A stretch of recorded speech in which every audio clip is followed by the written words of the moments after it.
네, 행정수도 관련해서 좀 말씀 듣겠습니다. 이제 행정수도라 하면 대통령 집무실, 국회 본원 이것이 위치하는 곳이라고 볼 수 있겠죠. 네, 그렇습니다. 이번에 이재명 대통령께서는 행정수도 이전에 대해서 사회적 합의를 거쳐 추진될 것 이렇게 말씀하셨습니다. 후보자님이 생각하는 사회적 합의, 무엇이 사회적 합의입니까?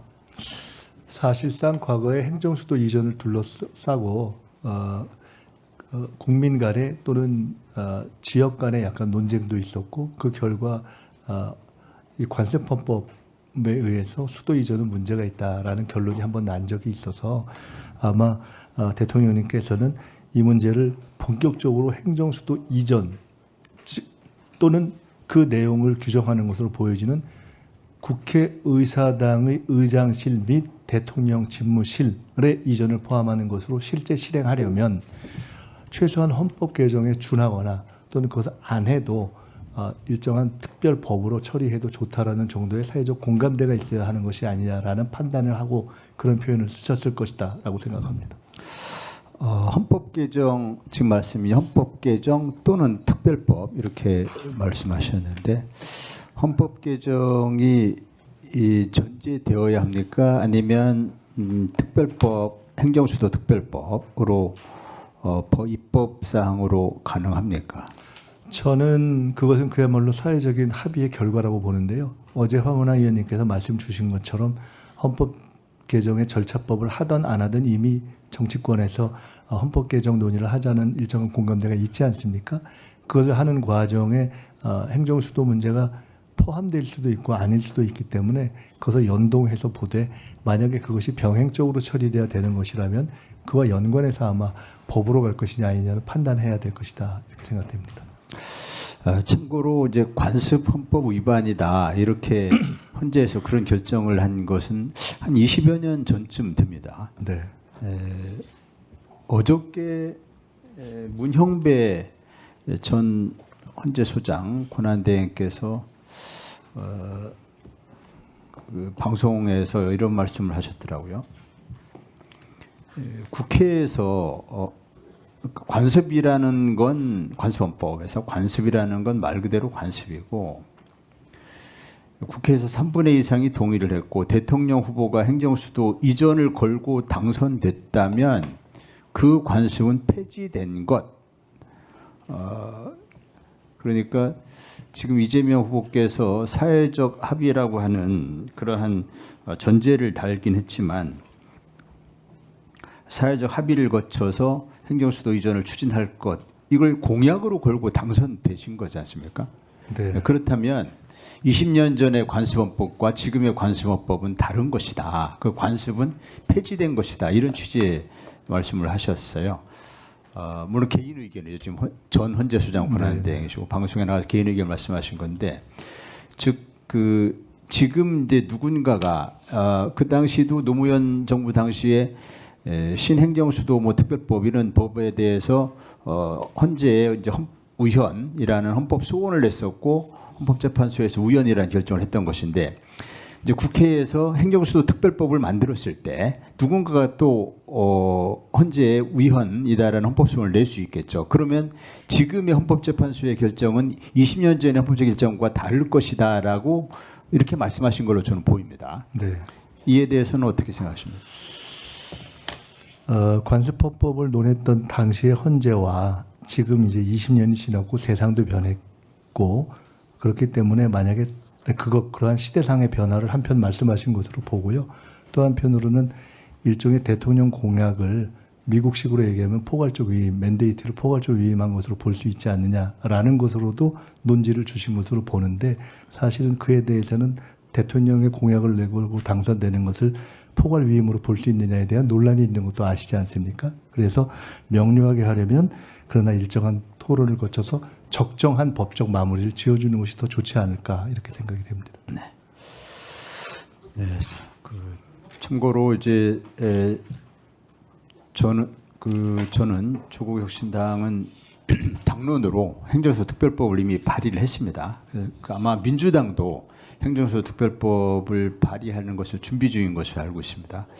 이 법이 국회를 통과하게 된다면 그러면 이 법이 통과한 이후에 물론 여야 합의로 통과되는 것이 바람직한데 뭐 합의가 안 돼도 이제 통과는 가능한 건데 통과되고 나면 그 이후에는 정부가 이 특별법에 따라서 그 이전 행정수도 이전, 즉 국회 본원과 대통령 집무실의 이전을 추진하게 됩니까? 전제를 해서 말씀하셨기 때문에 제가 현 시점에서 제 입장을 말씀드리기보다는 과거에 실제로 존재했었던 제 입장을 하나 말씀드리겠습니다. 과거에 한 해, 두 해 전에 저는 국회의원으로서 세종이사당을 조기 건립하고 그것을 세계 최고 수준의 것으로 가고 할 수 있다면 서울과 세종을 나누지 않고 하나로 가고 대통령 집무실도 최고 수준으로 하는 것이 맞다라는 적극적인 사고를 가지면서 입장을 전개했던 바가 있습니다. 개인으로서는 그런 소신을 갖고 있었다라는 말씀을 드리는 것으로 대체해도 좋지 않을까 싶습니다. 어저께인가 그 국정기획위원회에서 검찰 업무보고가 또 중단됐더라고요. 취소됐는지 중단됐는지 어쨌든 업무보고가 이루어지지 못했는데요. 검찰이 여전히 수사기소 분리라고 한 대통령 공약에 대해서 구체적인 이행 계획을 보고서에 담지 않아서 그래서 아마 취소 또는 연기된 것으로 이렇게 이해하고 있습니다. 저는 후보자님께서는 아직은 조직적인 저항으로 읽히지는 않고 있다 이렇게 말씀하셨는데 최근에 검사 중에 뭐 고검장급 검사가 수사기소 분리 공약에 대해서 비판하는 그런 기고문을 내고 해서 이 반발이 뭐 조직적으로 읽히지는 않다. 이 반발이 있는 것은 어제 후보자님께서도 그게 자신 권한을 약화시키려는데 그게 기꺼운 사람이 누가 있겠냐 이해를 하는데요. 그래서 인력과 예산을 그대로 두면서 수사기소 분리의 계획을 내라 이러면은 내기가 참 어려울 것 같습니다.